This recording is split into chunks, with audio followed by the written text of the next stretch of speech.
अनेक शेतकऱ्यांना आत्महत्याची वेळ आली अध्यक्ष महोदय। त्यामुळे माझी आपल्याला विनंती आहे की येरवडा जेल रोडवरच्या यांच्या ऑफिसमधून यांची रवानगी थेट येरवड्याच्या तुरुंगात अध्यक्ष महोदय केली पाहिजे।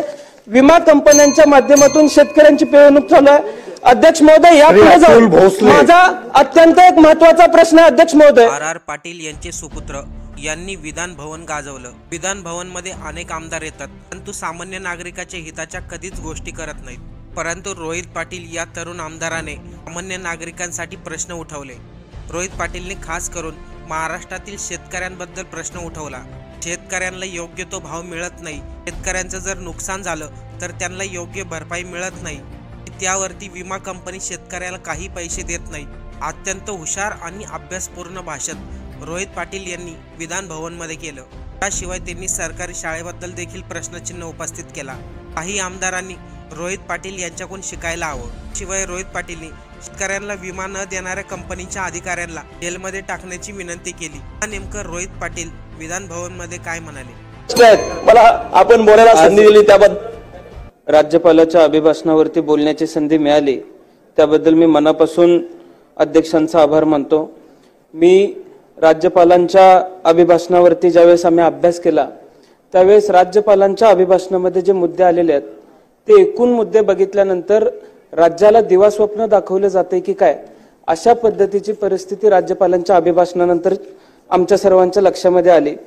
राज्यपालांच्या अभिभाषणामध्ये परिच्छेद क्रमांक 32 नुसार राज्यपाल कृषी क्षेत्राला प्रोत्साहन देण्याचा प्रयत्न कृषी क्षेत्राला प्रोत्साहन देण्यासंदर्भात शासनाने केलेला प्रयत्न सांगतात। पण त्यामध्ये अध्यक्ष महोदय मला आपल्याला सर्वांना लक्षात आणून द्यायचं आहे की नाशिक नंतर तासगाव कवठेमंकाळ मतदारसंघ हा द्राक्षाच्या उत्पन्नाच्या माध्यमातून उपराजधानी म्हणून ओळखला जातो। गेली 10 वर्ष झाली कापसासाठी आंदोलन होत आहेत, सोयाबीनसाठी आंदोलन होत आहेत, पण द्राक्षाच्या दरवाढीच्या बाबतीमध्ये किंवा द्राक्षाला MSP प्राइस मिळावी या संदर्भात एकही आंदोलन त्या ठिकाणी आम्ही उभं केलेलं असताना सुद्धा सरकारकडून तसा प्रतिसाद आम्हाला अध्यक्ष महोदय मिळालेला नाही। माझ्या मतदारसंघात 16,500 हेक्टर द्राक्ष आहेत, पण शासनाच्या धोरणामुळे गेल्या 3-4 वर्षामध्ये जर आपण परिस्थिती बघितली तर हजारो हेक्टर द्राक्ष माझ्या मतदारसंघामध्ये कमी झालेले आम्हाला बघायला मिळतात आणि त्याची कारणं अनेक आहेत। 18% औषधांवरती GST लावला जातोय, बेदाणा दरावर कुठल्याच पद्धतीचं शासनाचं नियंत्रण नाही आणि अपेक्षेप्रमाणे दर मिळावा म्हणून कोल्ड स्टोरेज मध्ये जर आम्ही बेदाणे ठेवले तर 18% GST त्याच्यावरही लावला जातोय। त्याच्या पुढे जाऊन अध्यक्ष महोदय निसर्गाची जी अडचण निर्माण झालेली आहे, अवेळी पाऊस जो आज पडतोय त्यामुळे द्राक्षाच्या शेतीच्या बाबतीमध्ये किंवा द्राक्ष शेतकऱ्याचं कंबरड मोडलेलं आम्हाला सर्वांना बघायला मिळतंय। आज डोक्यावरचं कर्ज वाढत चाललेलं आहे। अशा परिस्थितीमध्ये नुकसान भरपाई मिळावी म्हणून राज्य शासनाकडे मागणी केली तर राज्य शासनाच्या पोर्टलवरती 3 हेक्टर पेक्षा ज्या शेतकऱ्याची जास्त जमीन आहे त्या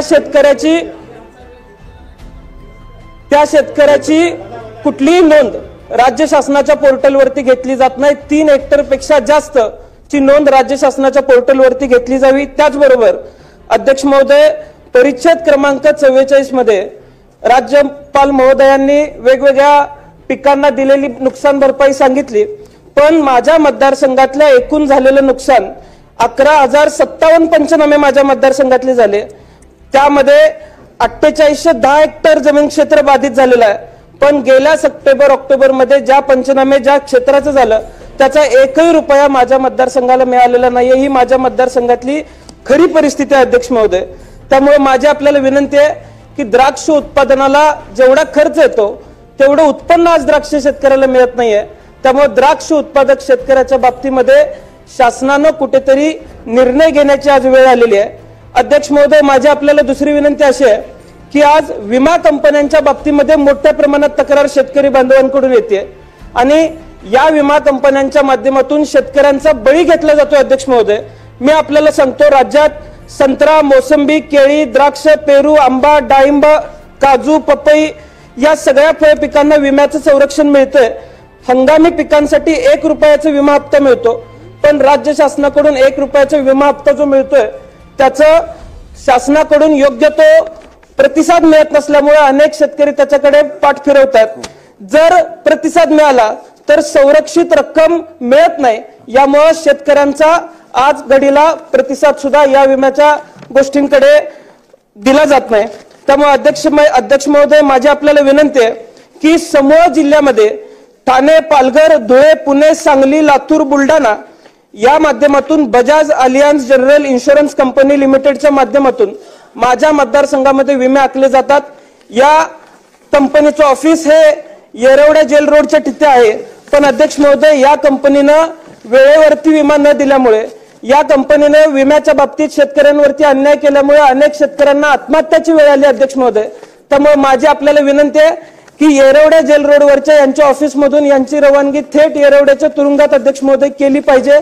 विमा कंपन्यांच्या माध्यमातून शेतकऱ्यांची पिळवणूक चालू आहे। अध्यक्ष महोदय, यापुढे जाऊन माझा अत्यंत एक महत्वाचा प्रश्न आहे अध्यक्ष महोदय, परिच्छेद 48 प्रमाणे शिक्षण धोरणाला पाठबळ देण्याचा प्रयत्न राज्यपाल महोदयांनी घेतला, पण आज राज्यातली परिस्थिती अशी आहे की माझ्या मतदारसंघामध्ये गणवेश सुद्धा माझ्या मतदारसंघातल्या जिल्हा परिषदेच्या शाळेतल्या विद्यार्थ्यांना मिळालेले नाहीत। पूर्वी हे अधिकार शाळा पातळीवरती होते, जिल्हा परिषद पातळीवरती होते, पण मागच्या सरकारमध्ये हा निर्णय किंवा हे अधिकार राज्य शासनाकडे का घेण्यात आले अध्यक्ष महोदय मला माहित नाही।